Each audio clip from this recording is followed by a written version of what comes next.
Some people work themselves to the bone and still can't catch a break. Darren knew that feeling better than most. Every day was a battle to keep food on the table for his little girl. That morning, he was fixing a broken bench outside Morrison's cafe, his hands rough and dirty, his clothes worn thin. A group of business people stood nearby, laughing at him, making jokes about his appearance. He kept his head down, used to being invisible. Then the glass doors of the building next door opened. A woman in an expensive suit stepped out. Evelise Monroe, one of the most powerful CEOs in the city. She walked toward the cafe, stopped, and pointed straight at Darren. "That's my future husband," she said. Everyone went silent. Why would she choose him? Before we jump back in, tell us where you're tuning in from, and if this story touches you, make sure you're subscribed, because tomorrow I've saved something extra special for you. The alarm clock buzzed at 5:30, the same as it did every morning. Darren reached over and silenced it before the sound could wake Sophie. The apartment was still dark, the kind of quiet that only exists in the hours before the city wakes up. He lay there for a moment, staring at the ceiling, at the water stain that had been there since they moved in 3 years ago. The landlord kept promising to fix it. Darren had stopped asking. He swung his legs out of bed and felt the cold floor beneath his feet. The heating didn't work properly in their building, hadn't for months. He'd fixed what he could himself, but some problems needed parts he couldn't afford. He pulled on his work jeans, the ones with the patch on the knee that Sophie had sewn for him last month. She'd been so proud of that patch, even though the stitches were uneven and the fabric didn't quite match. He wore them anyway, every day. The kitchen was small, barely enough room for one person to move around comfortably. Darren filled the kettle and set it on the stove, then opened the refrigerator.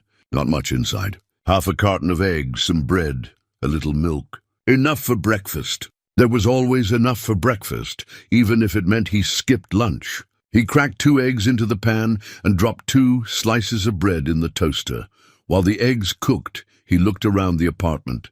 It wasn't much, but he kept it clean. The dishes were always washed, the floors swept, the few pieces of furniture they owned dusted and arranged as nicely as possible. The couch sagged in the middle, bought second-hand from a thrift store. The coffee table had scratches and ring marks from previous owners. But everything had its place. Everything was cared for. On the wall above the couch hung Sophie's drawing, the one she'd made in kindergarten. Our Family, she'd titled it in careful crayon letters. 2 figures holding hands, one tall and one small. Darren and Sophie. There was an empty space on the other side, a gap where a third figure might have been. She'd never drawn anyone there, never asked him to explain why it was just the 2 of them. But he saw her looking at other families sometimes, families with 2 parents, and he knew she wondered. His wife, Caroline, had been gone for 3 years now. Cancer took her slowly, painfully, expensively. The medical bills had drained everything they'd saved, everything they'd planned for. The small house they'd been buying, the college fund they'd started for Sophie, the modest life they'd built together. All of it gone. Sacrificed to treatments that bought them a few more months but couldn't save her. In the end, she'd held his hand and made him promise 2 things. Take care of Sophie, and don't close your heart. He'd kept the first promise easily. Sophie was his whole world, his reason for getting up every morning, his reason for enduring the looks and the comments and the struggle. But the second promise was harder. He'd dated once, about a year after Caroline died. A kind woman from the neighborhood, a teacher who understood about single parenting. But the chemistry wasn't there, and they'd both known it. Since then, he'd focused on work, on Sophie, on simply surviving. The toast popped up and Darren plated the eggs, adding a slice for Sophie. He poured himself coffee, black because they were out of sugar, and sat at the small table. The stack of bills sat there as they did every morning, a constant reminder. Rent was due in 2 weeks. The electricity bill was overdue. Sophie needed new shoes. Her old ones were getting too small, and he'd noticed her limping slightly yesterday. He pulled out his worn notebook, the one where he tracked every job, every payment, every expense. The numbers didn't add up the way he needed them to. They never did. His phone buzzed with a text. A potential job, fixing a fence 3 blocks away. The pay wasn't much, but it would help. He replied immediately, confirming he could start this afternoon. Every job mattered. Every dollar counted. At 6:30, he heard Sophie's door creak open. Small footsteps padded down the hallway, and then she appeared in the doorway, her dark hair messy from sleep, wearing the pajamas that were getting too short in the legs. She was 6 years old, small for her age, with her mother's eyes and his stubborn chin. "Morning, Papa," she said, rubbing her eyes. "Morning, sweetheart." "Breakfast is ready." She climbed into a chair and looked at the plate he'd prepared. 2 eggs, perfectly cooked, a slice of toast with the last of the jam. She picked up her fork and then paused, looking at his plate. "1 egg, 1 piece of dry toast. Papa, why do you only have 1 egg?" "I'm not that hungry this morning." "You eat up. You need your energy for school." She studied him with those knowing eyes, too perceptive for 6 years old. But she didn't argue. She'd learned not to. Instead, she cut her egg carefully and took a bite, chewing slowly as if to make it last longer. They finished getting ready in the practiced rhythm of their morning routine. Sophie brushed her teeth, while Darren packed her lunch, a sandwich with peanut butter and the apple he'd been saving. He filled her water bottle and tucked a napkin into the lunchbox, with a smiley face drawn on it. Small things, but they mattered. By 7:15, they were walking down the stairs of their building. The elevator had been broken for 2 months, so they took the stairs every day, 5 flights down. Sophie's small hand in his, her backpack bouncing against her shoulders. Outside, the morning air was crisp, and the streets were beginning to fill with people heading to work. Their neighborhood wasn't the best, but it wasn't the worst either. Working families, mostly, people who held 2 or 3 jobs to make ends meet. Darren knew most of them by name. Mrs. Pemberton lived 2 doors down, a widow in her 70s, who sometimes watched Sophie when Darren had an evening job. She'd known Darren's parents years ago before they passed, and she treated Sophie like her own granddaughter. Sophie's school was 6 blocks away, an old brick building that had seen better days, but still functioned. The teachers cared, even if the resources were limited. Darren walked her right to the entrance every morning, waiting until she disappeared inside before he turned to start his own day. "Have a good day, sweetheart. Learn something new." "I will, Papa. You have a good day, too." She kissed his cheek and ran inside, her backpack bouncing. He watched until she was safely through the doors, then headed toward his first job of the day, his father's old toolbox heavy in his hand, ready to face whatever the world would bring. Time seemed to slow down. Darren stared at the woman, trying to make sense of what he'd just heard.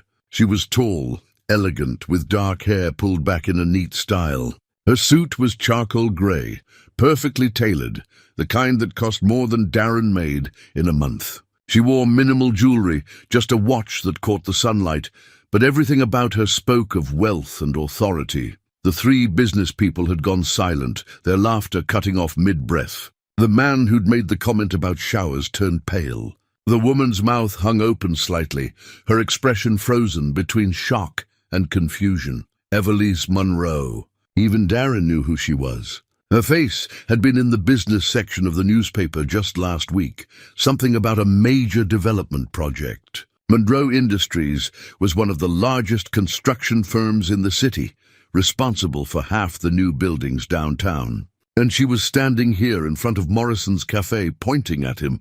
"Excuse me," the first man said, finding his voice. His name tag read Bradford, and he worked at First National Bank, based on the logo on his briefcase. "Miss Monroe, surely you're joking." Evelise turned to look at him, her expression cool and measured. "I don't joke about important matters, Bradford. And I certainly don't appreciate people who mock others for honest work." She stepped closer to Darren, her heels clicking on the sidewalk. He scrambled to his feet, suddenly aware of how he must look. Dirt on his jeans, sawdust in his hair, his worn shirt with a tear at the collar. He resisted the urge to wipe his hands on his pants. "What's your name?" she asked, looking directly at him. "Darren," he managed. His voice sounded rough, uncertain. "Darren Whitley. It's nice to meet you, Darren Whitley." She extended her hand. He hesitated, looking at his own hands, still dirty from work. She waited patiently, her hand steady. Finally he took it. Her grip was firm, confident. She didn't flinch at the calluses or the grime. What do you do, Darren? I'm a handyman. Fix things mostly. Whatever needs fixing. An honest profession. We need more people who know how to fix things. She released his hand and turned back to the group of business people. Unlike those who only know how to tear others down, the woman in the group, Penelope according to her name tag, stepped forward. Ms. Monroe, I think there's been some misunderstanding. I know exactly what you were doing. I heard every word from across the street. Evelise's voice remained calm, but there was steel beneath it. You were mocking a man for working hard, for earning an honest living. Tell me, Penelope, what have you built with your hands? What have you created? Penelope's face flushed red. I work in marketing. You sell things other people create. There's nothing wrong with that, but it doesn't give you the right to look down on those who actually make things. Evelise glanced at the third person, a real estate developer named Gerald. Any of you. Bradford tried to recover the situation. Ms. Monroe, perhaps we could discuss this inside, away from what? Away from the man you were insulting. No, I think he deserves to hear this conversation. She turned back to Darren. Would you mind if I took a few minutes of your time? Darren blinked, completely lost. I don't understand what's happening. Neither do I entirely, Evelise said, and for the first time he saw a hint of a smile. But I'd like to find out. Do you have a business card? I don't have business cards. Then write your phone number here. She pulled out her own card, expensive cardstock with raised lettering, and handed it to him along with a pen. Her card was simple but elegant, just her name, title, and contact information embossed in black on cream paper. His hands were shaking slightly as he wrote his number on the back. He was aware of everyone watching, of phones being pulled out, of photos being taken. This would be all over social media within the hour. He didn't understand why she was doing this, what game she was playing, but something in her eyes seemed genuine. Thank you, she said, taking the card back. I'll call you later today. We should talk. About what? About the future. She said it simply, as if it were the most natural thing in the world. Bradford made one more attempt. Ms. Monroe, really, this is highly unusual. Perhaps you should consider, Bradford, I've known you for 3 years. In that time, you've tried to date me twice, been rejected both times, and still haven't learned to take no for an answer. I don't need your advice on my personal life. Her voice was pleasant, but the words landed like hammer blows. Bradford's face went from pale to red. He opened his mouth, closed it, then grabbed his briefcase. This is absurd. Come on, let's go somewhere else. Penelope and Gerald followed him, all three of them hurrying away as if escaping a crime scene. Other people on the street had stopped to watch. Conversations halting mid-sentence. Mrs. Shen stood in the cafe window, her hand over her mouth. Evelise watched them go, then turned back to Darren. I apologize for making a scene. That wasn't entirely professional of me. Why did you do that? Darren asked. Why did you say what you said? She looked at him for a long moment, as if trying to decide how much to reveal. Because I've been watching you. Not today, but before. I've seen you work. I've seen how you treat people, how you take pride in what you do. I've seen you walk your daughter to school every morning. And I've seen the way you look at her, like she's the most precious thing in the world. Darren felt something cold settle in his stomach. You've been watching me? That's creepy, I know. But not in the way you think. My office is in that building. She pointed to the glass tower across the street. I have coffee at Morrison's every morning at 7:30. You've been here 3 times in the past month, working on different projects. I noticed you because you're different from most contractors. You care about the details. You don't cut corners. And you don't treat people poorly, even when they treat you poorly. That still doesn't explain why you said that. About me being your future husband. No, it doesn't. She smiled again, more openly this time. That was impulse. Probably terrible judgment. But I'm tired of people like Bradford and his friends. I'm tired of a world where money matters more than character. And when I heard them mocking you, something in me snapped. I wanted to make a point. By humiliating me? Her smile faded. Is that how you feel? Humiliated? Darren thought about it. He should feel humiliated. He should feel like a pawn in some rich woman's game. But looking at her face, seeing genuine concern there, he didn't. He felt confused, overwhelmed, but not humiliated. "I don't know how I feel," he admitted. "That's fair. Look, I meant what I said about calling you. Not about marriage, obviously. We just met. But I'd like to talk to you, get to know you, if you're willing. No pressure, no expectations. Just conversation. Why? Because I think you're interesting. Because I think you're genuine. And because I'm tired of surrounding myself with people who only see dollar signs when they look at me." She glanced at her watch. "I have a meeting in 10 minutes. But I'll call you this evening, if that's all right." Darren looked down at the business card in his hand. Evelise Monroe, CEO, Monroe Industries. Her personal number was written on the back in his own handwriting, proof that this bizarre encounter had actually happened. "Okay," he said. "You can call. Thank you." She turned to go, then paused. "And Darren, finish the bench. Mrs. Shen needs it done. And I have a feeling you do excellent work." She walked away, back across the street to her building, leaving Darren standing on the sidewalk with his tools scattered around him and a business card that felt like it weighed 1,000 pounds. He stood there for a full minute, trying to process what had just happened, before Mrs. Shen came outside with a cup of coffee. "That was something," she said quietly, handing him the cup. "Yeah," Darren replied, still staring at the card. "Something." Darren finished the bench in a fog, his mind replaying the encounter over and over. His hands worked automatically, measuring, cutting, securing the new boards in place. The work was good, solid, the kind that would last for years. But he barely registered what he was doing. The business card sat in his shirt pocket, a constant weight against his chest. Mrs. Shen paid him the $50 in cash, plus an extra 20. "For the trouble," she said, patting his arm. "And Darren? That woman, she looked at you like you mattered. Don't forget that." He walked the 6 blocks to Sophie's school, arriving 15 minutes early. He sat on a bench across the street, watching the building, waiting for the dismissal bell. Other parents gathered, mostly mothers in clean clothes with newer cars parked along the curb. He recognized a few, received polite nods but no conversations. He was used to that too. When Sophie emerged, she ran straight to him, her backpack bouncing. Her face was bright, happy. She'd had a good day. That was all that mattered. "Papa, we learned about butterflies today. Did you know they taste with their feet?" "I did not know that." "That's pretty amazing." They walked home hand in hand, Sophie chattering about her day. He listened, responded, asked questions, all while the business card burned in his pocket. Should he call? Was this real? What did a woman like Evelise Monroe want with someone like him? At home, Sophie settled at the kitchen table with her homework while Darren made dinner. Pasta with butter and a little cheese, green beans from a can. Simple food, but enough. While the water boiled, he pulled out the business card and stared at it. The card itself was beautiful, the kind of quality that spoke of success and permanence. Her name was embossed, raised slightly from the surface. Monroe Industries.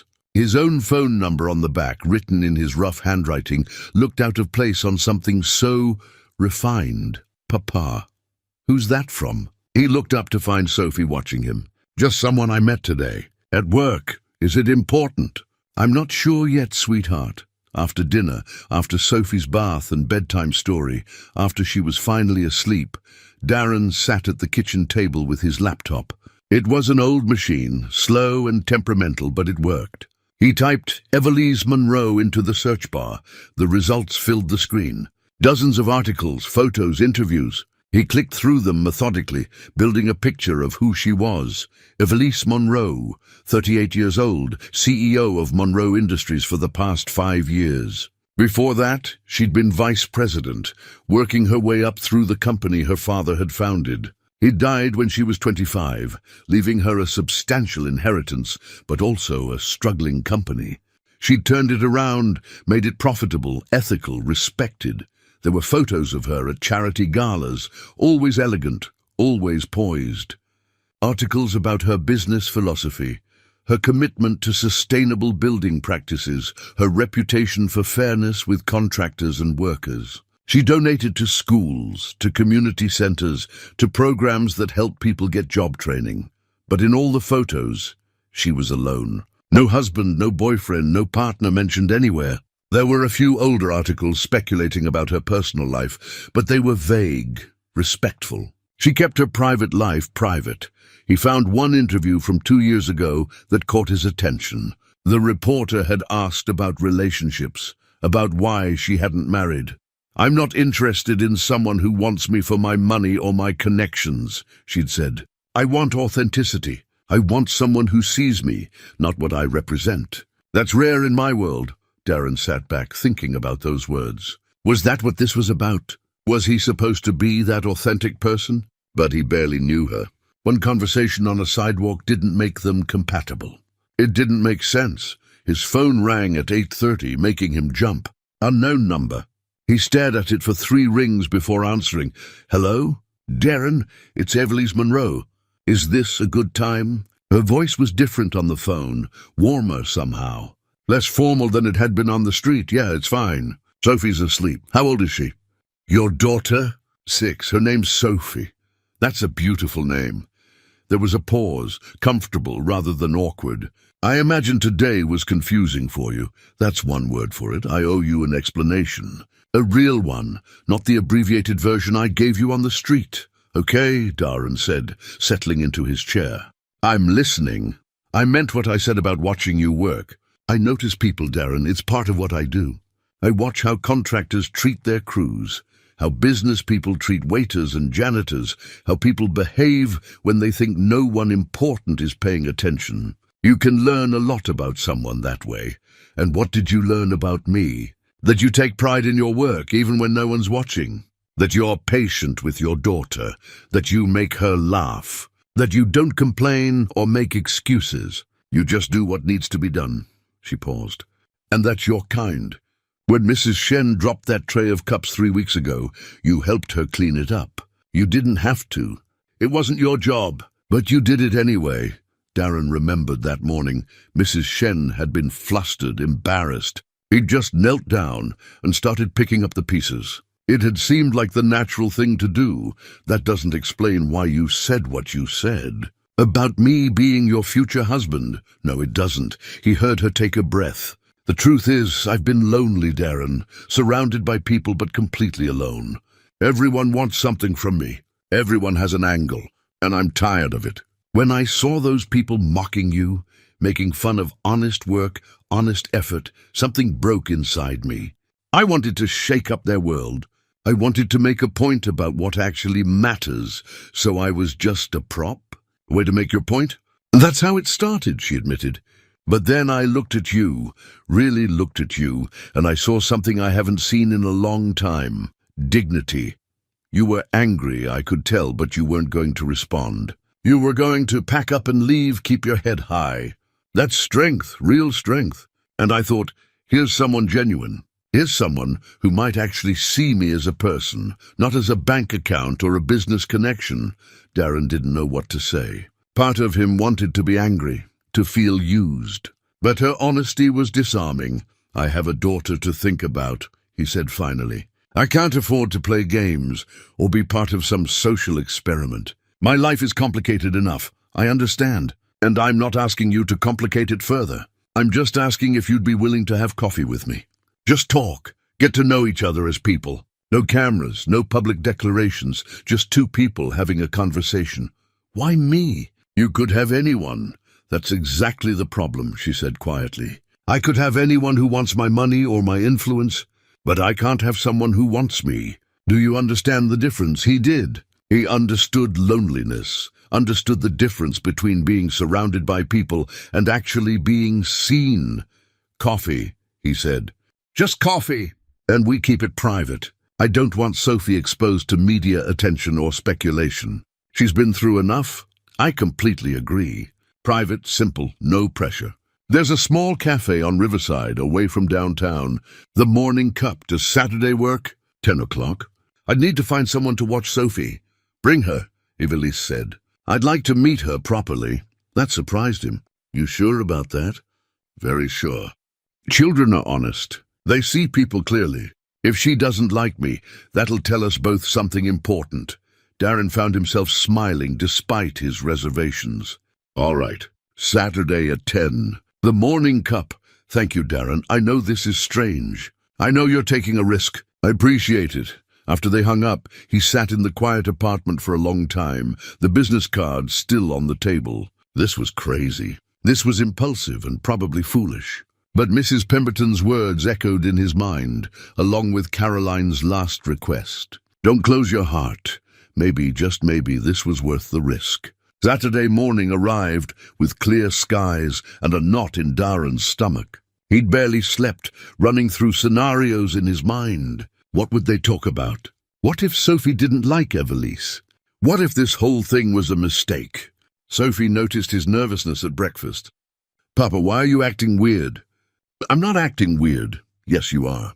You put salt in your coffee. He looked down at his cup and realized she was right. He dumped it out and started over. We're meeting someone today. A new friend. I want you to be polite and use your best manners. Is it the lady from your card? He'd forgotten how observant she was. Yes, it's her. Her name is Evelise. Is she your girlfriend? No, sweetheart. We're just getting to know each other. Just friends for now. Sophie studied him with those two knowing eyes. Okay, Papa, I'll be good. They took the bus to Riverside, a neighborhood Darren rarely visited. It was quieter than downtown, with tree-lined streets and small shops. The morning cup sat on a corner, a cozy place with outdoor tables and flower boxes in the windows. Through the glass, he could see Evelise already seated inside, looking at her phone. She wore jeans and a simple sweater, no suit, no jewelry, except for a pair of small earrings. Her hair was down, falling past her shoulders. She looked younger, more approachable. When she saw them enter, she stood, smiling. You must be Sophie, she said, kneeling down to Sophie's level. I'm Evelise. It's very nice to meet you. Sophie hung back, shy, gripping Darren's hand. Hi, I hope you like hot chocolate. I took the liberty of ordering you one. Is that okay? Sophie's eyes widened. With marshmallows? Of course with marshmallows. What kind of hot chocolate doesn't have marshmallows? That earned a small smile. They sat down, Sophie between them, and for a moment there was awkward silence. Then Evelise pulled something from her bag, a small wrapped package. I brought you something, Sophie. I hope that's all right. She glanced at Darren, seeking permission. He nodded, curious. Sophie unwrapped it carefully, revealing a book. The Butterfly Garden, she read aloud, running her fingers over the colorful cover. Papa, it's about butterflies. Your dad mentioned you learned about them in school this week. I thought you might like to learn more. Sophie clutched the book to her chest. Thank you. I love it. The ice was broken. Sophie opened the book, looking at the pictures, and Evelise and Darren were left to talk. Their coffee arrived, and for a few minutes they sipped in comfortable silence. Thank you for coming, Evelise said. I wasn't sure you would. I almost didn't. This whole situation is unusual. That's a kind way of putting it. She smiled. I've been thinking about what I said on the phone. About using you to make a point. That was wrong. I should apologize. You already did. Not properly. Darren, I made a public spectacle, and you were in the middle of it. That must have been embarrassing and confusing. I'm sorry. He appreciated the directness. It was both those things. But I'm here anyway. Why? He thought about it. Because I'm curious. Because you seem genuine, even if your methods are unconventional. And because my wife made me promise not to close myself off to possibilities. Your wife? Evelise's expression softened. Sophie's mother? She passed away 3 years ago. Cancer. I'm so sorry. Thank you. It's been hard, but we manage. Sophie's resilient. They talked about small things after that. Sophie showed Evelise her backpack, proudly pointing out each patch and the story behind it. Evelise listened attentively, asking questions, treating Sophie's words as important. Darren watched the interaction, seeing how natural it seemed, how Sophie gradually warmed to her. Can I go look at the books over there? Sophie asked, pointing to a small bookshelf in the corner. Stay where I can see you, Darren said. Once Sophie was out of earshot, Evelise's expression grew more serious. She's wonderful. You've done an amazing job raising her. I do my best. It's not easy, I can imagine. May I ask a personal question? You can ask. I'll decide if I want to answer. Fair enough. She wrapped her hands around her coffee cup. What do you want from life, Darren? If you could have anything, what would it be? The question caught him off guard. Most people didn't ask things like that. That's a big question, I know. But I'd like to understand who you are, what matters to you.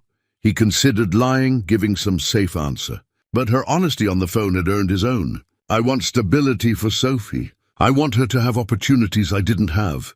I want to open my own shop someday, do quality work, train young people who need a chance. I want to be someone she can be proud of. She already is proud of you. I could see it in the way she looks at you, maybe, but I want to give her more. Better clothes, better school supplies, a house instead of an apartment with broken heating. I want her childhood to be about being a kid, not about worrying if we can pay rent. Evelise nodded slowly. And for yourself, what do you want? Peace, I guess. To not feel like I'm failing all the time. To maybe find someone who understands, who doesn't see me as a project or a charity case. He met her eyes. Is that what this is? Am I some kind of social experiment for you? No, she said firmly. You're not. I won't lie and say the circumstances weren't unusual, but my interest in you is genuine. I see something in you that I haven't seen in anyone in my world. Integrity, authenticity, strength that doesn't come from money or power. You barely know me, that's true. But I'd like to know you better. If you're willing. Sophie came back with another book, asking if they could get it. Darren checked the price and winced. $15. He had it, but that was grocery money. Evelise saw his hesitation. May I? She asked quietly. As a gift? Sophie's been so patient while we talked. Every instinct told him to refuse. He didn't take charity. He didn't want to be in anyone's debt. But looking at Sophie's hopeful face, he swallowed his pride. That's very kind. Thank you. At the register, Evelise bought both books and paid for their coffee. Darren's jaw tightened, but he said nothing. Outside, Sophie hugged the books, thanking Evelise 3 times. You're very welcome, Sophie. Maybe next time you can tell me what you learned from them. Will there be a next time? Sophie asked, looking between them. Evelise glanced at Darren. I hope so. If your dad thinks that's a good idea.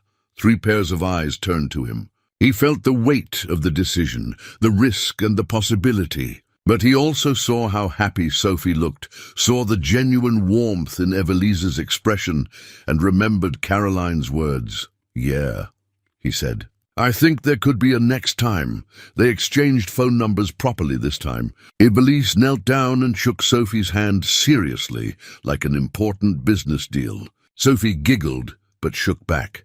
On the bus ride home, Sophie flipped through her new books while Darren stared out the window. His phone buzzed with a text from Evelise. Thank you for taking a chance. You and Sophie made my day brighter. I hope I didn't overstep with the books, he typed back slowly. You didn't. Thank you for being kind to her. That matters more than anything. Her response came quickly. She matters because she matters to you. I'll call you soon. Darren pocketed his phone and looked at Sophie, absorbed in pictures of butterflies, and allowed himself to hope. Just a little that maybe this strange, unexpected thing might turn into something real. 3 weeks passed, and they fell into a rhythm. Coffee on Saturdays, sometimes with Sophie, sometimes just the 2 of them. A walk through the park on a Wednesday evening. A quiet dinner at a small restaurant where no one recognized Evelise. They talked about everything and nothing, learning each other's stories, discovering unexpected common ground. Evelise told him about growing up wealthy but isolated, about a father who worked constantly and a mother who'd left when she was 12, about boarding schools and loneliness, about inheriting a company she hadn't been sure she could run, about proving herself over and over to people who assumed she'd only succeeded because of her last name. Darren told her about his parents, both gone now, about learning carpentry from his father, about the pride in creating something with your own hands, about meeting Caroline in community college, about building a life together that had been simple but full of love, about the devastating speed with which cancer had taken her and the crushing weight of the bills that remained. They discovered they both loved old movies, the kind with clever dialogue and actual stories. They both hated pretension and small talk. They both believed in keeping your word, in doing what you said you'd do. On their fifth meeting, Darren brought something wrapped in cloth. They were sitting on a bench by the river, watching boats drift past. Sophie was at Mrs. Pemberton's for the afternoon. "I made you something," he said, suddenly nervous. "It's not much." Evelise unwrapped the cloth carefully, revealing a wooden box about 6 inches square. The wood was smooth, beautifully finished, with intricate joints at the corners. The top had a pattern carved into it, geometric and pleasing to the eye. "Darren, this is beautiful. It's a puzzle box. There's a trick to opening it. See these panels? You slide them in a specific order." He showed her the sequence, and the top lifted free, revealing a small compartment inside. She ran her fingers over the wood, feeling the craftsmanship. "This must have taken hours, about 20. I worked on it after Sophie went to bed." He watched her face, trying to read her reaction. "I wanted you to have something that showed what I do. Not just fixing broken things, but creating them. And I thought, maybe it's like getting to know someone. You have to figure out the pattern, take your time, be patient." Evelisa looked up at him, her eyes bright. "This is the most thoughtful gift anyone's ever given me. Thank you." She leaned forward and kissed him, soft and tentative. It was their first kiss, and for a moment, Darren forgot to breathe. When they pulled apart, he was smiling despite himself. "I should have made you something weeks ago," he said. She laughed, the sound genuine and warm. "Worth the wait." They sat closer after that, her hand in his, the puzzle box resting on her lap. It felt right, natural, like something that had always been meant to happen. For the first time since Caroline's death, Darren allowed himself to think about a future that included someone else. But the world outside their private moments wasn't as kind. That evening his phone rang. It was Mr. Keegan from down the hall, the postal worker who sometimes lent Darren a decent shirt. "Darren, you seen the news?" "No, why?" "Someone got a photo of you and that Monroe woman. It's all over social media. People are talking." Darren's stomach dropped. He pulled up the news on his laptop and there it was. A photo of him and Evelise on the bench, the moment of their kiss. The headline read, "Monroe Industries CEO's Secret Romance with Local Handyman." The article was relatively neutral, but the comment section was vicious. People calling him a gold digger, saying he was using her for money. Others saying she was slumming it, having a midlife crisis. A few defended them, but those voices were drowned out by cynicism and judgment. His phone rang again. "Evelise, I just saw it," she said. "I'm so sorry, Darren. I thought we were being careful." "So did I." He scrolled through the comments, each one a small cut. "This is what I was afraid of." Don't read the comments. "People are cruel when they're hiding behind screens. Kinda hard not to when my phone's been buzzing for the last 10 minutes. I've gotten 3 texts from clients cancelling jobs. They don't want the drama." She was quiet for a moment. "I'll fix this. I'll make a statement. Tell them to leave you alone. That'll just make it worse. More attention, more speculation." He rubbed his eyes, exhausted. "Maybe we should take a step back. Let this die down. Is that what you want?" He didn't know what he wanted. He liked Evelise, genuinely liked her. These past 3 weeks had been some of the happiest he'd had in years. But the cost was starting to show. Lost work meant less money for Sophie, less stability. And what about when Sophie started seeing this online?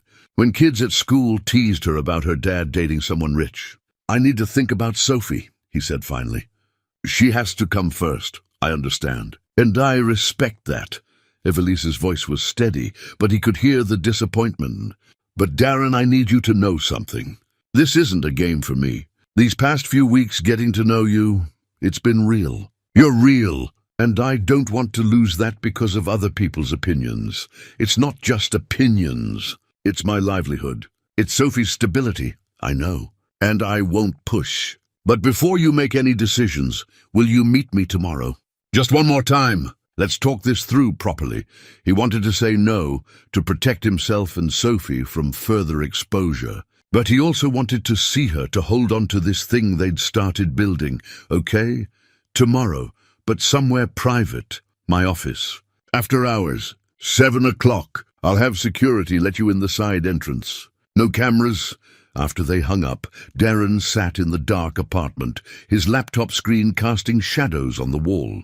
The puzzle box sat on his workbench, an identical one he'd made for himself. He picked it up, working through the sequence to open it, then closing it again. Over and over the familiar pattern. Mrs. Pemberton knocked on his door an hour later. She'd seen the news too. "That woman cares about you," she said, settling into his sagging couch. "I can tell." "And you care about her. Caring isn't enough when the whole world is watching and judging. The world always watches. The world always judges. Your parents faced it when they got married. Your father was white, your mother was black. This was 40 years ago. People said terrible things, but they didn't let it stop them from building a life together. Darren had heard the stories, but hearing them now, in this context, hit differently. What if I'm being selfish? What if this hurts Sophie? What if you're showing her that love is worth fighting for? That you don't let fear make your decisions?" Mrs. Pemberton reached over and patted his hand. "Your Caroline told you not to close your heart. Maybe this is what she meant. Maybe she knew you'd find someone who saw you for who you really are." After she left, Darren checked on Sophie, asleep with her butterfly book stacked neatly on her nightstand. She looked peaceful, innocent. He wanted to protect that innocence, but he also wanted to show her that good things could happen, that taking risks sometimes led to joy.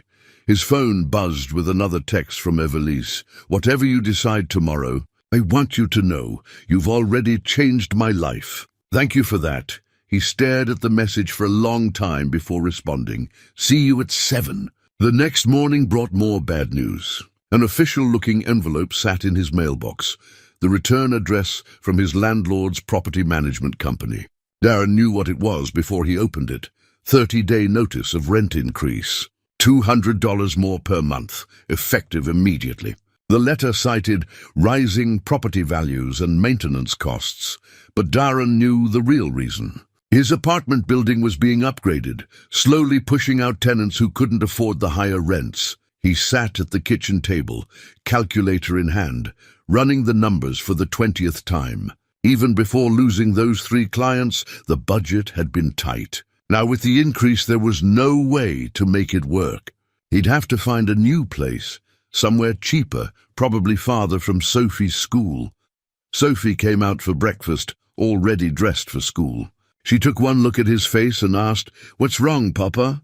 "Just some bills, sweetheart. Nothing for you to worry about," but she was worrying. He could see it in the way she picked at her eggs, in the way she kept glancing at the envelope on the table. She was too young to carry these burdens, but she was old enough to sense them. At work, things got worse. He'd scheduled 3 jobs for the week, but by midday, 2 more had cancelled. The excuses were polite but transparent. They didn't want the media attention. They didn't want cameras showing up at their homes. By the time evening came, he was exhausted and frustrated. He almost called Evelise to cancel, but something made him go anyway. Maybe it was Mrs. Pemberton's words. Maybe it was the memory of that kiss. Maybe it was just stubbornness.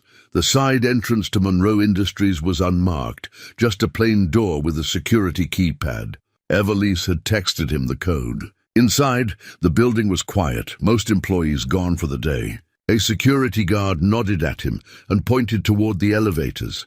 Evelise's office was on the 20th floor, corner suite with windows overlooking the city. He'd never been in a space like this. The furniture was modern but comfortable, the walls decorated with architectural drawings and photos of completed projects. Everything spoke of success and permanence. She was standing by the window when he arrived, still in her work clothes, but with her jacket off, looking more relaxed. She turned when he entered, and her expression softened with relief. "You came. I wasn't sure you would. I said I would." He stayed near the door, suddenly feeling out of place in this world of polished surfaces and expensive art. "Please, sit. Can I get you something? Coffee, water?" "I'm fine." He sat on the leather couch, and she settled into a chair across from him, maintaining some distance. "I've been thinking about what you said," Evelise began. "About Sophie needing to come first. You're right. She should. And I don't want to be the reason your life gets harder. It's already getting harder." Got an eviction notice this morning. Rent's going up, clients are canceling. This attention, this circus, it has real consequences for me. Her face fell. Darren, I'm so sorry. Let me help. I can... No. The word came out sharper than he intended. I don't want your money. I don't want to be rescued. I need to stand on my own. Needing help isn't the same as being rescued. It's not weakness to accept support. For you, maybe. But for me, it changes everything. The moment I take money from you, everyone who called me a gold digger is right. Every person who said I was using you gets vindicated. I lose my self-respect, and worse, I lose Sophie's respect. Evelise was quiet for a long moment. I didn't think about it that way. I'm sorry. I approached this wrong. You approached it like someone who's never had to worry about money. That's not a criticism, it's just a fact. Our worlds are different, Evelise. What seems like a simple solution to you feels like surrender to me. She nodded slowly, accepting the truth of it. Then help me understand. What can I do that doesn't make you feel like you're losing yourself? I don't know if there's anything. Maybe that's the problem. Maybe this whole thing was doomed from the start. Do you believe that? He looked at her, really looked at her. In the soft evening light, she seemed vulnerable in a way he hadn't seen before. The CEO mask was gone, replaced by something raw and real. No, he admitted. I don't want to believe that. But I'm scared. I'm scared of losing my independence. I'm scared of Sophie getting hurt by media attention. I'm scared of failing at this, like I'm failing at everything else right now. Evelise moved from her chair to sit beside him on the couch. You're not failing. You're facing an impossible situation with dignity and strength. That's not failure. Tell that to my landlord. Tell that to the clients who won't hire me anymore. Those things are temporary. We can figure them out. But walking away from each other because we're afraid, that's permanent. Maybe permanent is safer. Maybe. But is safe what you really want? She reached for his hand. I told you about my father. What I didn't tell you is that before he died, he wrote me a letter, sealed it, gave it to his lawyer with instructions to give it to me when I turned 35. What did it say? It said a lot of things, but the part I keep thinking about was his advice about relationships. He grew up poor, worked his way up from nothing. He knew what it was like to feel inferior, to feel like he didn't belong in certain spaces. And he warned me that I might fall for someone from a different world, someone who'd challenge me, make me uncomfortable. He said if that happened, if I found someone with integrity and character, I should hold on tight. Because that kind of person wouldn't need my money. They'd need my respect, my partnership, my willingness to see them as an equal. Darren felt something shift in his chest. Why are you telling me this?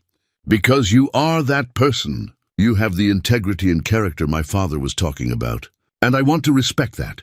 I want to be your partner, not your benefactor. But I don't know how to do that if you won't let me in. I'm trying. This is all new to me. For me too. I've never felt this way about anyone. Not like this. Not this real. She squeezed his hand. I'm not asking you to have all the answers right now. I'm just asking you not to give up yet. Can you do that? He thought about the puzzle box he'd made, about how you had to work through the sequence patiently to open it. Maybe relationships were the same way. Maybe you had to trust the process even when you couldn't see the solution. I can try, he said. But we need ground rules. No more public displays. No more gifts that make me feel like a charity case. And if Sophie shows any signs this is hurting her, we stop. Immediately. Agreed. All of it. Evelise leaned her head against his shoulder. We'll figure it out. Together. They sat like that for a while, the city lights coming on below them, the office growing darker. Eventually Darren's phone buzzed. Mrs. Pemberton. Checking if he needed her to stay with Sophie longer. I should go, he said. I know. But neither of them moved for another minute. At the elevator, she kissed him goodbye, soft and lingering. We'll talk tomorrow. Figure out next steps. Tomorrow, he agreed. On the bus ride home, he pulled out the eviction notice and stared at it. 30 days to find a new place, to uproot Sophie's life, to start over in a cheaper neighborhood. The weight of it pressed down on him, heavy and relentless, but underneath the fear, there was something else now. A small flame of hope, fragile but growing. Maybe he didn't have to face everything alone. Maybe letting someone in wasn't weakness. Maybe, just maybe, this strange and unexpected thing could work. His phone buzzed with a text from Evelise. "Thank you for not giving up. Sleep well." He smiled despite everything and typed back, "You too." They didn't see each other for a week. Darren spent his days searching for apartments, juggling the few jobs he had left and trying to keep Sophie's routine as normal as possible. Evelise texted every day, nothing pushy, just small check-ins. How was his day? What did Sophie learn in school? Did he need anything? He appreciated the restraint, the space she was giving him. But he missed her. That surprised him. How quickly she'd become part of his daily thoughts, how much he wanted to share small moments with her. On Friday, she called. "Can we meet? Just for an hour. I need to tell you something, and I'd rather do it in person." They met at the same riverside bench where he'd given her the puzzle box. She arrived looking tired, with circles under her eyes that makeup couldn't quite hide. "You look exhausted," he said. "Board meeting this morning." It didn't go well. She sat down, not quite meeting his eyes. "That's actually what I need to talk to you about." Something in her tone made his stomach tighten. "What happened?" "Bradford happened.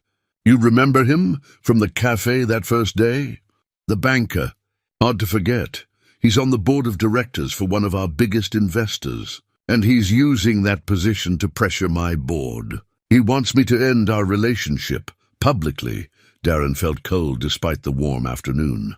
"Why?" "Because he asked me out 2 years ago.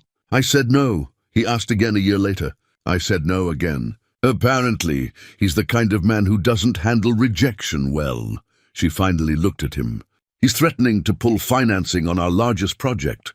$50 million, 200 jobs. If that project fails, my company takes a massive hit. So what does your board want?" "They want me to choose. The company or you." The words hung between them, heavy and inevitable. Darren had known this was coming in some form. Their worlds were too different, the obstacles too large. But hearing it said out loud still hurt. "You should choose the company," he said quietly. 200 jobs. That's people's livelihoods.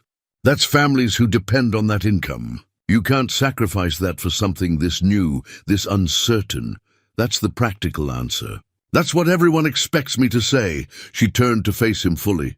"But here's what I haven't told anyone, including my board. I have leverage too." She reached into her bag and pulled out a folder, handing it to him. Inside were documents, financial records, emails. Darren skimmed them, not understanding most of the technical language, but getting the general idea. "Bradford's been embezzling from his own bank," Evelise said. "Not huge amounts, nothing that would trigger immediate alarms, but consistent over 3 years. My attorney, Lydia, discovered it when she was doing background checks on all our major investors. It's her job to protect the company from liability. How did she find this if the bank hasn't? Because Lydia's very good at her job, and because Bradford got sloppy. He assumed his position protected him, that no one would look too closely." She took the folder back. "If I release this information, he's finished. Criminal charges, prison time, complete destruction of his career and reputation." Darren felt like he was watching a chess game he didn't fully understand. "But you haven't released it." "No, because using it means playing his game. It means fighting dirty, becoming the kind of person who destroys others to protect myself. That's not who I want to be, even if it costs you everything." "That's the question I've been wrestling with all week." She stood, pacing along the riverbank. "My father built that company on integrity. He had chances to cut corners, to play dirty, to win at any cost. He never did. He said the moment you compromise your principles, you lose yourself. Your father sounds like a wise man. He was. But he's gone, and I'm here trying to figure out what wisdom looks like in an impossible situation." She stopped pacing, looking out at the water. "Lydia wants me to use the information. Go to Bradford privately, show him we have it, force him to back off. She says it's not fighting dirty, it's defending myself. What do you think?" "I think she's right, strategically. But I also think once you start down that road, it changes you. It changes how you see the world, how you interact with people. Everything becomes a transaction, a power play. And I don't want to live like that." Darren stood and walked over to her. Can I tell you what I think? Please. I think there's a difference between fighting dirty and protecting what matters. Bradford isn't some innocent victim. He's committed crimes, real crimes that hurt people. And now he's trying to manipulate you into giving up something that makes you happy. That's not business strategy. That's cruelty. So you think I should use the information? I think you should do what protects the people who depend on you. Your employees, their families, the contractors and workers on that project. And yeah, maybe what protects us too. Not because we're more important than your principles, but because sometimes standing up to a bully is the principled thing to do. She was quiet for a long time, watching the river flow past. You know what the hardest part is? If I do this, everyone will say I did it for you, that I burned down Bradford to keep my poor boyfriend. It'll feed every stereotype, every cruel comment about our relationship. Let them say it. People who matter will know the truth. And what is the truth? That you're doing it for 200 families who need those jobs. That you're doing it because someone is trying to blackmail you into submission and you're not that person. And yeah, maybe you're also doing it because you found something real with someone and you don't want to let it go. He took her hand. All of those things can be true at once. She turned to him, eyes bright with unshed tears. I'm scared. What if this backfires? What if I become the person I'm trying not to be? You won't, because you're asking these questions. Because you care about the cost. Bad people don't worry about becoming bad people. She laughed, a sound somewhere between relief and disbelief. When did you become so wise? I'm not wise. I'm just a guy who's had to make a lot of hard choices with limited options. You learn to see things clearly when you don't have the luxury of abstraction. That might be the most insightful thing anyone said to me in years. She squeezed his hand. Okay, I'll do it.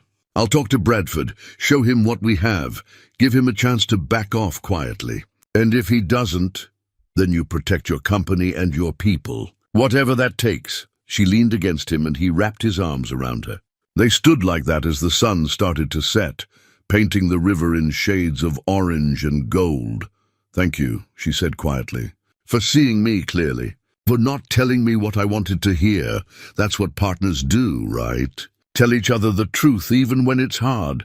Partners, she repeated, testing the word. I like that. His phone buzzed. Sophie, texting from Mrs. Pemberton's phone. Papa, when you coming home? Mrs. P says I can stay for dinner, but I miss you. He showed Evelise the text and she smiled. Go, be with your daughter. We'll talk tomorrow. What are you going to do tonight? Call Lydia, start planning. Maybe drink a glass of wine and pretend I'm braver than I feel. You're already brave. You just don't see it yet. He kissed her goodbye and headed home, leaving her standing by the river, the folder of evidence in her hands and a decision weighing on her shoulders. Whatever happened next would change everything. He just hoped they'd both survive it. The weekend passed in tense anticipation. Evelise texted Saturday morning, meeting with Bradford Monday afternoon. Lydia's coming with me. Wish me luck. Darren spent the weekend trying to focus on normal things. He took Sophie to the park, helped her with a school project about butterflies, started packing boxes for the move he still hadn't figured out. But his mind kept drifting to Monday, to what might happen when Evelise confronted Bradford. Sunday evening, Mrs. Pemberton came by with a casserole. You look worried, she said, not unkindly. Big week ahead, for her or for you? Both, I think. She set the casserole on his counter and fixed him with a knowing look. You care about her? Really care? I do. More than I expected to. Then be there for her. Whatever happens Monday, she's going to need someone in her corner who sees her as a person, not as a CEO or a wallet or a prize. Can you be that person? I'm trying to be. That's all any of us can do. Monday morning, Darren couldn't work. He tried to focus on a repair job, fixing a fence for an elderly couple on the south side, but his hands were clumsy, his measurements off. Finally, the husband noticed, Son, you're going to hurt yourself if you keep working like that. Whatever's on your mind, maybe you should go deal with it. Darren apologized, promised to come back the next day, and headed home. Sophie was at school. The apartment was quiet, and he found himself pacing, checking his phone every few minutes.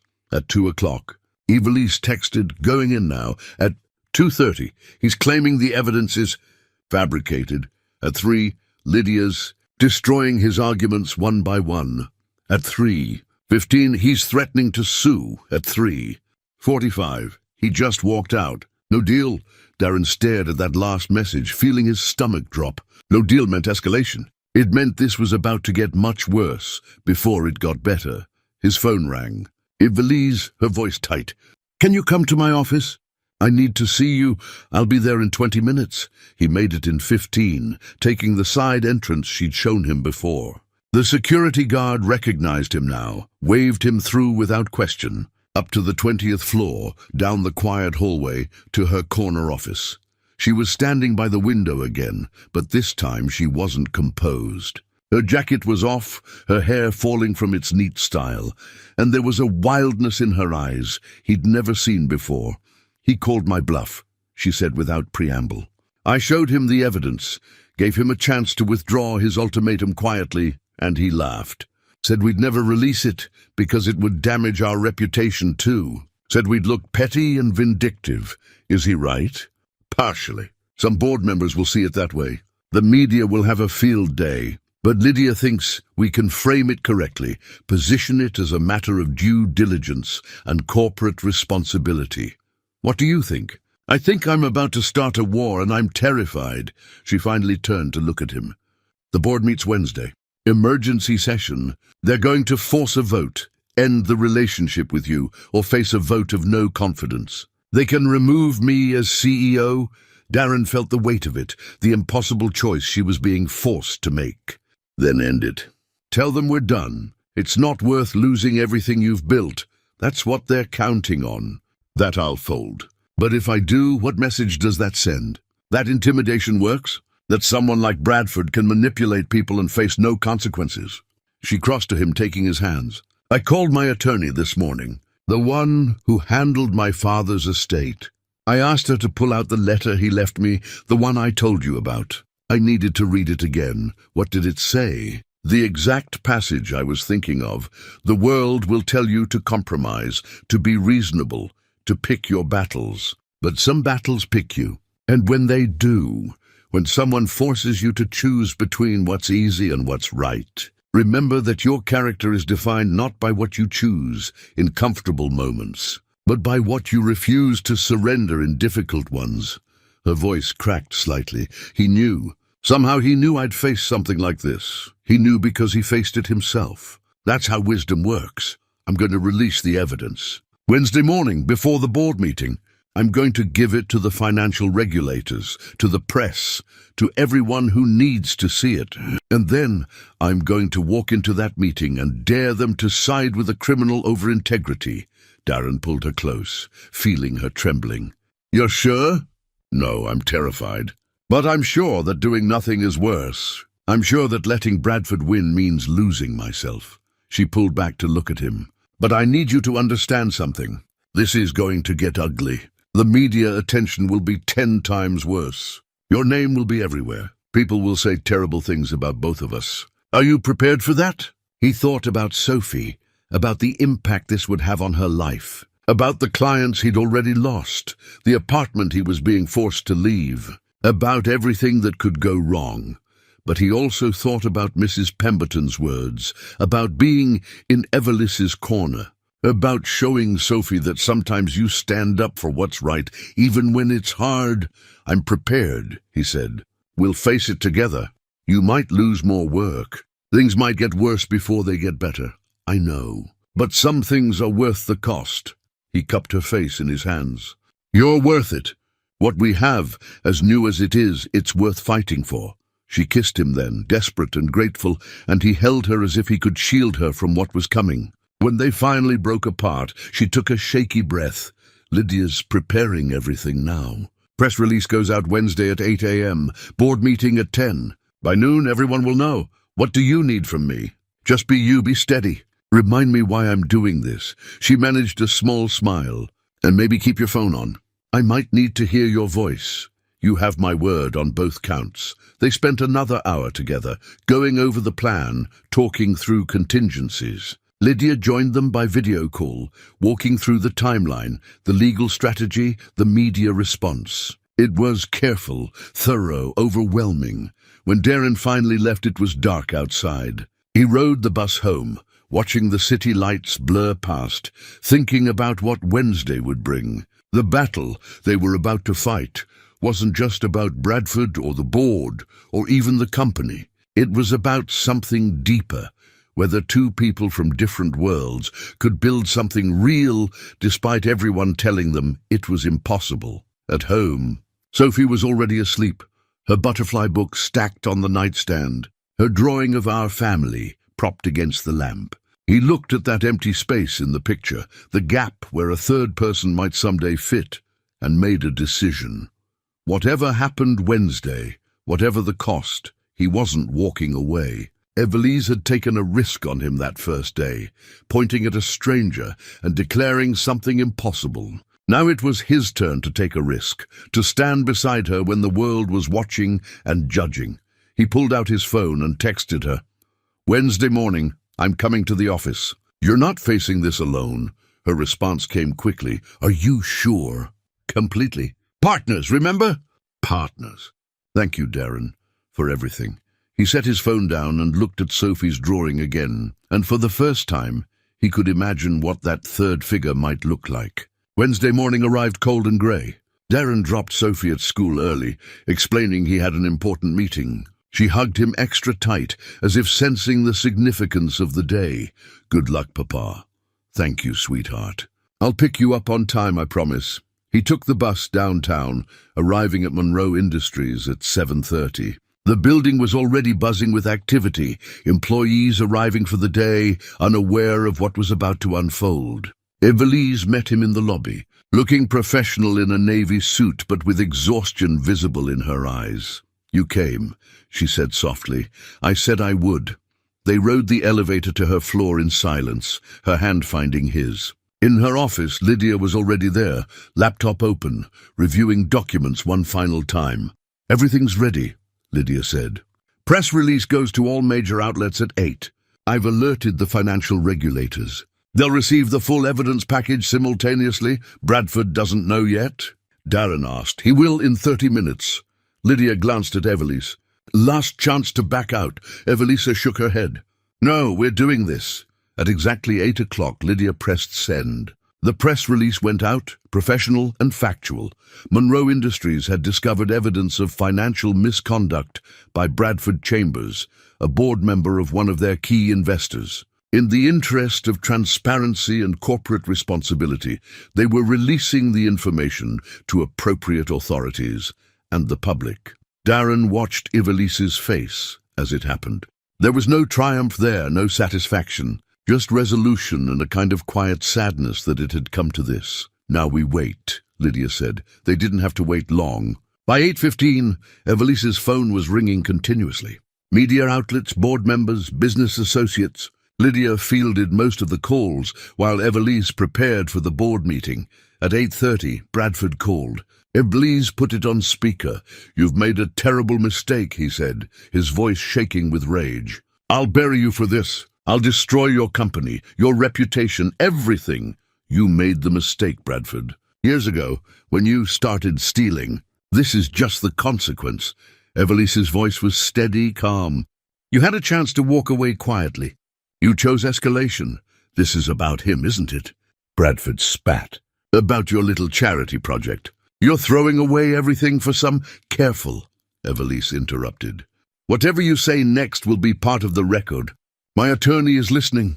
Bradford was silent for a moment. Then the line went dead. Lydia smiled grimly. That went well. By 9 o'clock, the story was everywhere. Business news, social media, local outlets. The narrative was splitting. Some portrayed Evelise as a whistleblower acting responsibly, others as a CEO using corporate power to settle personal scores. The comment sections filled with opinions, judgments, speculation. Darren read a few and then stopped. It didn't matter what strangers thought. What mattered was the truth, and the people who'd be in that boardroom in an hour. At 9:30, board members started arriving. Darren watched from Evelise's office as they filed past, their expressions ranging from supportive to furious. 12 people who would decide her fate. "I should go in," Evelise said, gathering her papers. "I'll be right here," Darren said. The whole time, she kissed him quickly. "Whatever happens, thank you for standing with me, always." She left with Lydia, and Darren was alone in the office. He stood by the window, looking out at the city, thinking about all the turns his life had taken in the past few weeks. From invisible handyman to the center of a corporate drama. From resigned single father to someone willing to fight for something bigger than himself. His phone buzzed. Mrs. Pemberton. "Saw the news. Proud of you both. Sophie's fine, don't worry." Then Mr. Keegan, standing up to bullies. "That takes guts. Even Mrs. Shen from the cafe. You and that woman, you're good people. Don't let them tell you different."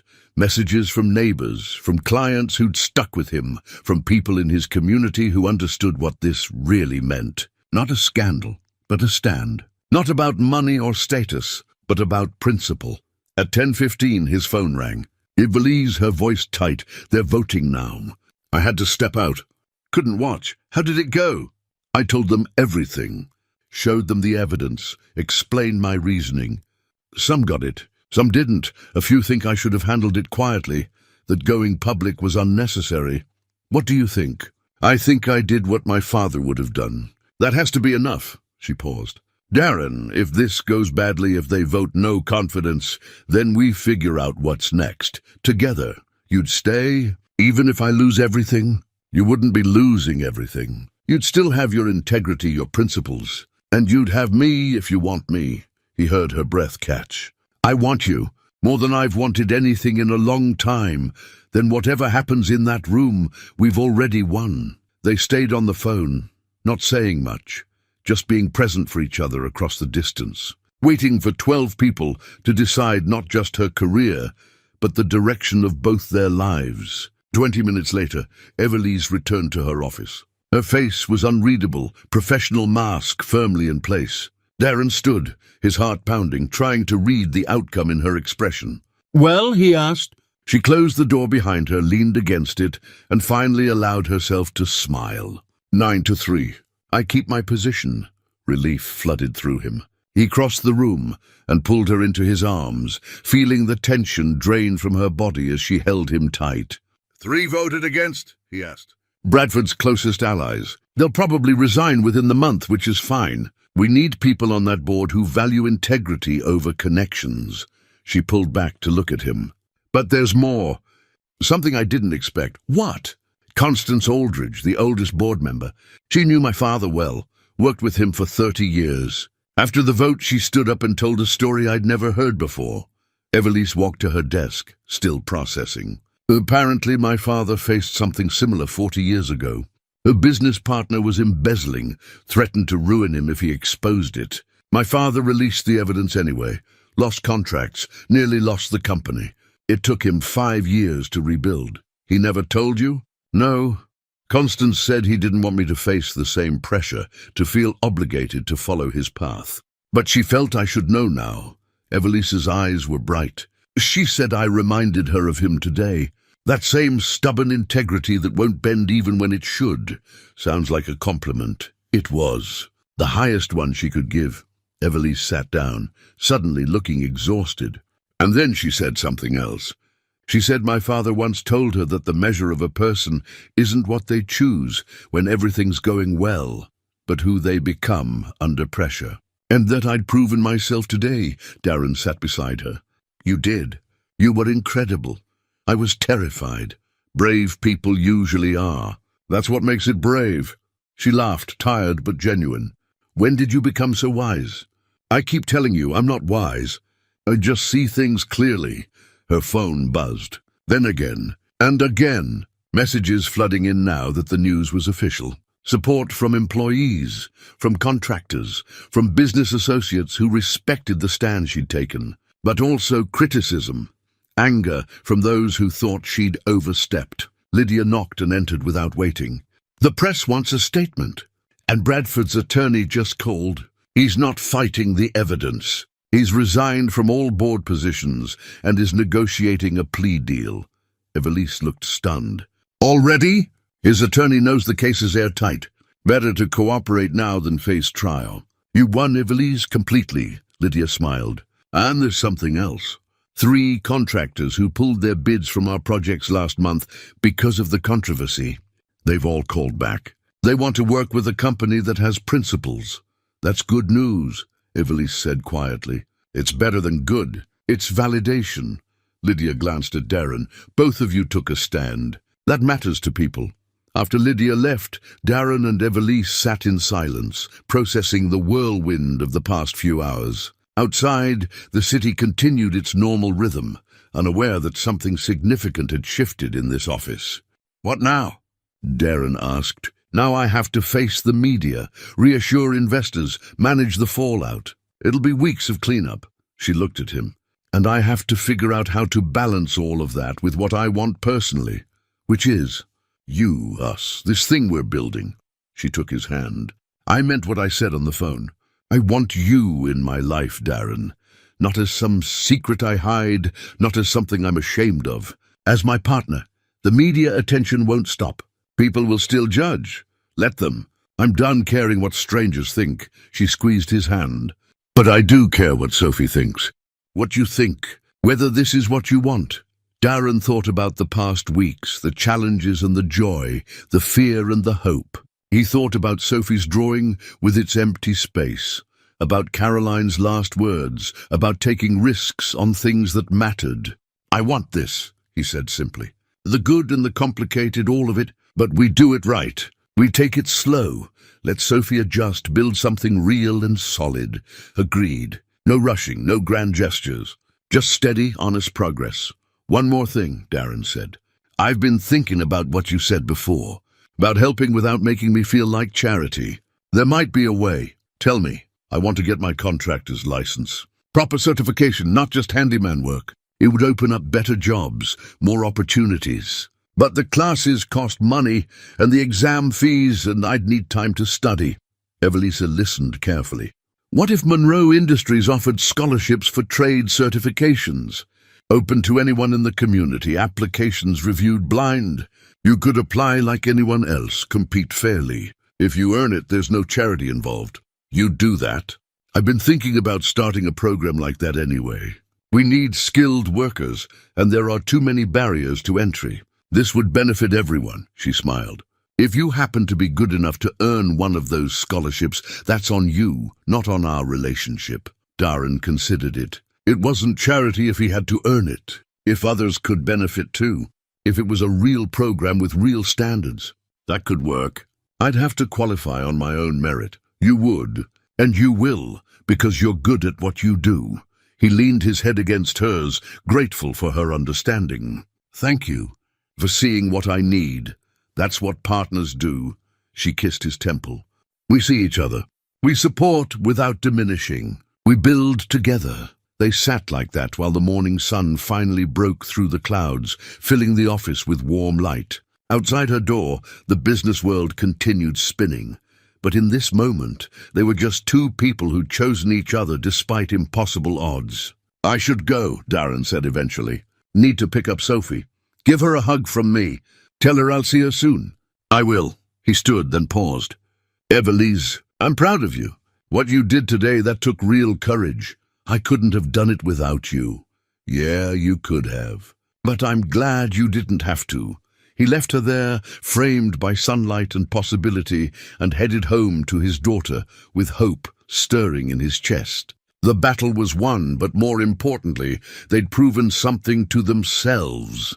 That integrity mattered, that standing together made them stronger, that love built on respect and honesty could weather any storm. On the bus ride home, he thought about that contractor's license, about the future it could open, not because someone handed it to him, but because he'd earn it, the way his father had taught him to earn everything worth having. 6 months passed, like water flowing downstream, steady and transforming. Darren stood in the doorway of his new workshop, a modest space in a neighborhood between downtown and where he used to live. The sign above the door read, "Whitley and Sons Repairs," in simple letters. Not fancy but professional. His father would have been proud. Inside, 2 young men worked at separate benches, learning the trade the way Darren had learned from his own father. Patient instruction, attention to detail, pride in honest work. He'd taken them on 3 months ago, both from difficult backgrounds, both needing a chance. They reminded him of himself at that age, hungry to prove themselves, grateful for someone who believed in them. The certification hung on the wall behind his desk, official and earned. He'd studied for 3 months, taking the classes at night after Sophie went to bed, working through practice problems until his eyes burned. The scholarship from Monroe Industries had covered the costs, but he'd earned every point on that exam himself. When the results came back, passing with high marks, the pride he felt was pure and untainted. Nobody could say it had been given to him. He'd earned it. His phone buzzed. "Ivelisse, still on for dinner tonight?" "Sophie's choice of restaurant." He smiled and typed back, "Wouldn't miss it." She's been talking about it all week. The past 6 months hadn't been easy.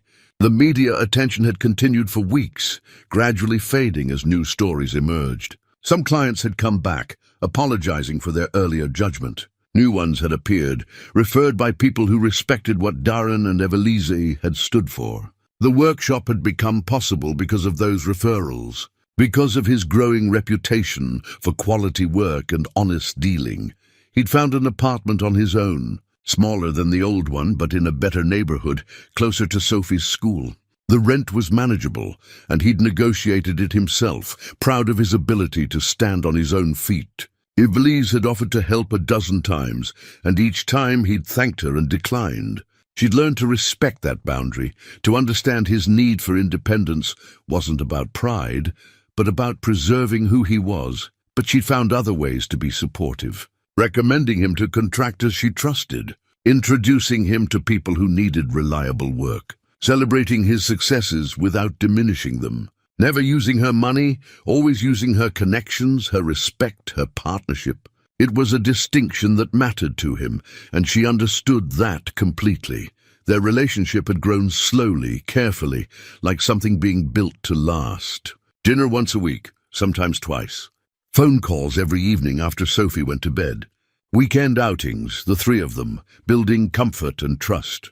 Sophie had warmed to Ivelisse gradually, testing boundaries, asking questions, watching how this new person fit into their small family. Last month, Sophie had asked if Ivelisse could come to her school play. Darren had held his breath, knowing how significant that invitation was. Ivelisse had attended, sitting between Darren and Mrs. Pemberton, cheering louder than anyone when Sophie took a bow as a butterfly in the spring production. Afterward, in the car, Sophie had said quietly, "I like her, Papa. She makes you smile again, like you used to smile in the pictures with Mama."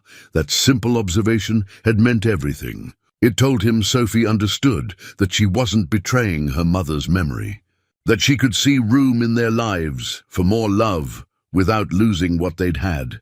Now, closing up the workshop for the day, Darren thought about how far they'd come. Monroe Industries had thrived after the Bradford scandal, earning respect for its ethical stance. 3 new board members had been appointed, all chosen for merit and integrity. Ivelisse's reputation had grown, not despite the controversy, but because of how she'd handled it. She'd been interviewed by business magazines, invited to speak at conferences about corporate ethics and leadership. But the recognition she seemed most proud of was simpler. Her employees respected her. Her contractors trusted her. The community saw her as someone who kept her word. He stopped by his apartment to change clothes and pick up Sophie. She was waiting, wearing her favorite dress, the one Ivelisse had helped her pick out during a shopping trip 2 months ago. Not expensive, just right for a 6-year-old who liked to twirl and see the skirt spin. On the wall above the couch, Sophie's drawing still hung, but it was different now. She'd added a 3rd figure, drawn in careful crayon, holding hands with the other 2. A woman with dark hair and a big smile. "Ready, sweetheart?" "Ready, Papa. Can we get the pasta with the cheese on top?" "It's your choice tonight. Whatever you want." They took the bus to the restaurant, a family place Sophie loved for its pasta and warm bread. Ivelisse was already there, looking relaxed in casual clothes, her hair down. She stood when they arrived, hugging Sophie first, then kissing Darren's cheek. It was their rhythm now, natural and comfortable. They ordered food, talked about their days, laughed at Sophie's stories from school. She was doing better in class, more confident, happier. Having stability helped. Having hope helped. Having a father who smiled more often helped most of all. Evelise had brought something for Sophie, a book about careers in science. I thought you might like this, since you're so interested in butterflies and nature. Sophie opened it carefully, her eyes lighting up at the pictures. Look, Papa. There are people who study butterflies for their job. Maybe that'll be you someday, Evelise said. You're smart enough. You think so? I know so. Watching them together, Darren felt something settle in his chest. Peace, the kind Caroline had wanted for him, the kind he hadn't thought possible after losing her. But here it was, unexpected and real.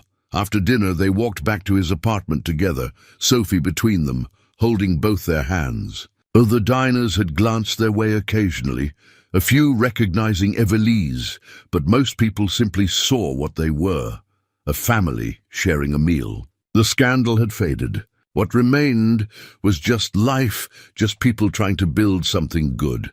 At his building entrance, Sophie hugged Evelise goodnight. See you Saturday? We're going to the Science Museum, right? Definitely. I've been looking forward to it all week. Me too. Sophie ran inside to tell Mrs. Pemberton about dinner.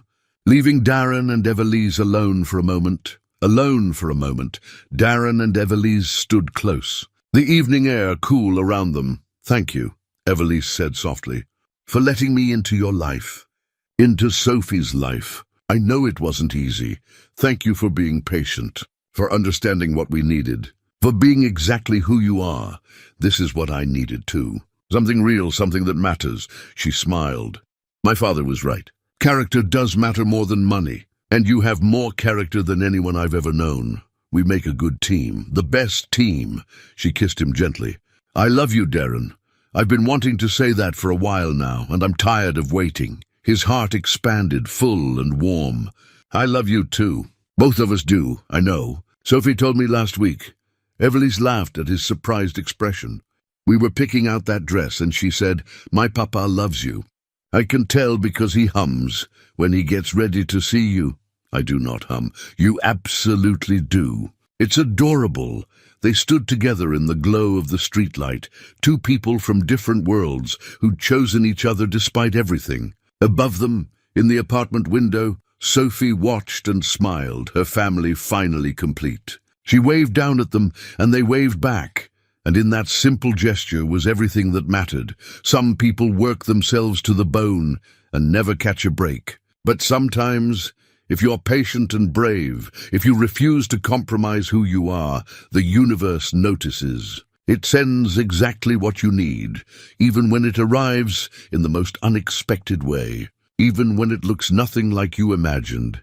Darren had been invisible once, a man people looked past, dismissed, mocked. But someone had seen him. Someone had recognized the worth that was always there, waiting to be acknowledged. And in choosing to see him, Evelise had allowed herself to be seen too, beyond the money and the title, down to the person she really was.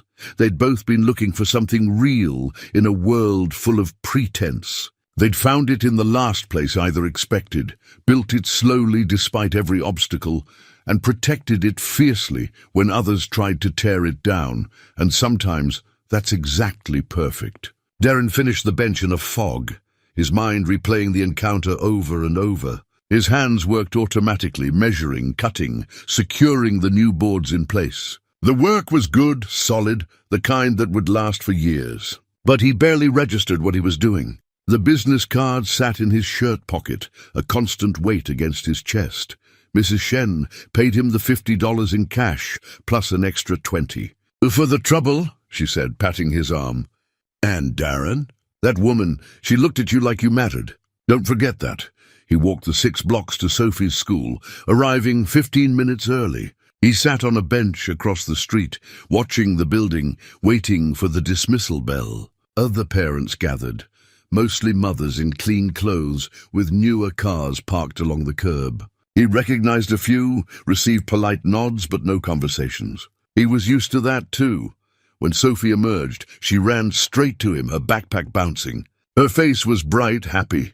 She'd had a good day. That was all that mattered. Papa! We learned about butterflies today. Did you know they taste with their feet? I did not know that. That's pretty amazing. They walked home hand in hand, Sophie chattering about her day. He listened, responded, asked questions, all while the business card burned in his pocket. Should he call? Was this real? What did a woman like Evelise Monroe want with someone like him? At home, Sophie settled at the kitchen table with her homework while Darren made dinner.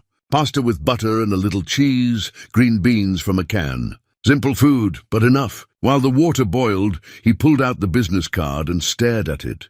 The card itself was beautiful, the kind of quality that spoke of success and permanence. Her name was embossed, raised slightly from the surface. Monroe Industries.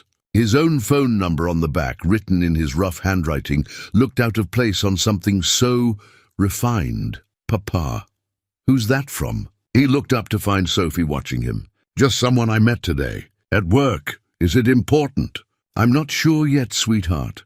After dinner, after Sophie's bath and bedtime story, after she was finally asleep, Darren sat at the kitchen table with his laptop. It was an old machine, slow and temperamental, but it worked. He typed Evelise Monroe into the search bar. The results filled the screen. Dozens of articles, photos, interviews. He clicked through them methodically, building a picture of who she was. Evelise Monroe, 38 years old, CEO of Monroe Industries for the past 5 years. Before that, she'd been vice president, working her way up through the company her father had founded. He died when she was 25, leaving her a substantial inheritance, but also a struggling company. She'd turned it around, made it profitable, ethical, respected. There were photos of her at charity galas, always elegant, always poised. Articles about her business philosophy, her commitment to sustainable building practices, her reputation for fairness with contractors and workers. She donated to schools, to community centers, to programs that help people get job training. But in all the photos, she was alone. No husband, no boyfriend, no partner mentioned anywhere. There were a few older articles speculating about her personal life, but they were vague, respectful. She kept her private life private. He found one interview from 2 years ago that caught his attention. The reporter had asked about relationships, about why she hadn't married. "I'm not interested in someone who wants me for my money or my connections," she'd said. "I want authenticity. I want someone who sees me, not what I represent." That's rare in my world. Darren sat back, thinking about those words. Was that what this was about? Was he supposed to be that authentic person? But he barely knew her. One conversation on a sidewalk didn't make them compatible. It didn't make sense. His phone rang at 8:30, making him jump. Unknown number. He stared at it for 3 rings before answering. "Hello? Darren, it's Evelise Monroe. Is this a good time?" Her voice was different on the phone, warmer somehow. Less formal than it had been on the street. "Yeah, it's fine. Sophie's asleep. How old is she?" "Your daughter?" 6. Her name's Sophie. That's a beautiful name. There was a pause, comfortable rather than awkward. "I imagine today was confusing for you. That's one word for it. I owe you an explanation. A real one, not the abbreviated version I gave you on the street." "Okay," Darren said, settling into his chair. "I'm listening. I meant what I said about watching you work. I notice people, Darren. It's part of what I do. I watch how contractors treat their crews, how business people treat waiters and janitors, how people behave when they think no one important is paying attention. You can learn a lot about someone that way. And what did you learn about me? That you take pride in your work even when no one's watching. That you're patient with your daughter. That you make her laugh. That you don't complain or make excuses. You just do what needs to be done." She paused. "And that you're kind. When Mrs. Shen dropped that tray of cups 3 weeks ago, you helped her clean it up. You didn't have to. It wasn't your job, but you did it anyway." Darren remembered that morning. Mrs. Shen had been flustered, embarrassed. He'd just knelt down and started picking up the pieces. It had seemed like the natural thing to do. "That doesn't explain why you said what you said." "About me being your future husband?" "No, it doesn't." He heard her take a breath. "The truth is, I've been lonely, Darren, surrounded by people but completely alone. Everyone wants something from me. Everyone has an angle, and I'm tired of it. When I saw those people mocking you, making fun of honest work, honest effort. Something broke inside me. I wanted to shake up their world. I wanted to make a point about what actually matters, so I was just a prop. Way to make your point? That's how it started, she admitted. But then I looked at you, really looked at you, and I saw something I haven't seen in a long time. Dignity. You were angry, I could tell, but you weren't going to respond. You were going to pack up and leave, keep your head high.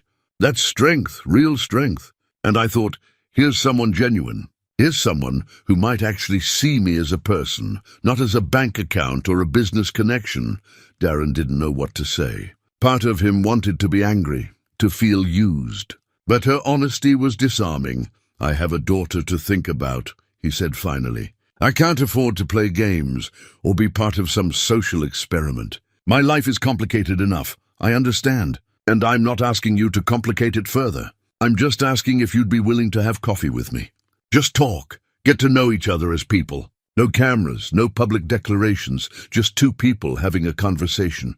Why me? You could have anyone. That's exactly the problem, she said quietly. I could have anyone who wants my money or my influence, but I can't have someone who wants me. Do you understand the difference? He did. He understood loneliness, understood the difference between being surrounded by people and actually being seen. Coffee, he said. Just coffee. And we keep it private. I don't want Sophie exposed to media attention or speculation. She's been through enough. I completely agree. Private, simple, no pressure. There's a small cafe on Riverside, away from downtown. The Morning Cup. Does Saturday work? 10 o'clock. I'd need to find someone to watch Sophie. Bring her, Ivelisse said. I'd like to meet her properly. That surprised him. You sure about that? Very sure. Children are honest. They see people clearly. If she doesn't like me, that'll tell us both something important. Darren found himself smiling despite his reservations. All right, Saturday at 10. The Morning Cup.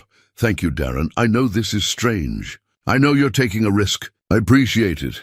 After they hung up, he sat in the quiet apartment for a long time, the business card still on the table. This was crazy. This was impulsive and probably foolish. But Mrs. Pemberton's words echoed in his mind, along with Caroline's last request. Don't close your heart. Maybe, just maybe, this was worth the risk.